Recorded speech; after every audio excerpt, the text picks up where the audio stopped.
May isang nagre-reklamo. Ayan sila.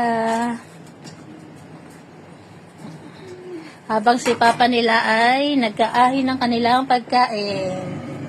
Tara, mag-pray muna. Panginoon, magandang tanghali po sa inyo. Muli po kami nagpapasalamat sa pagkain na pinagkaligod po sa amin sa mga sandali ito. Bigyan niyo po kami ng maraming mga blessing. Pinupuri po namin kayo. Amen. Amen. Iron, kain na, Iron. Ito po si Iron. Iron, kain na. Ayaw kumain, no? Kain na kayo.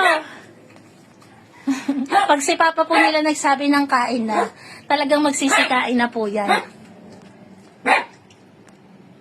Tingnan niyo po. Oo. Kanya-kanyang ano. Si Charlotte doon, ang bilis eh, oh.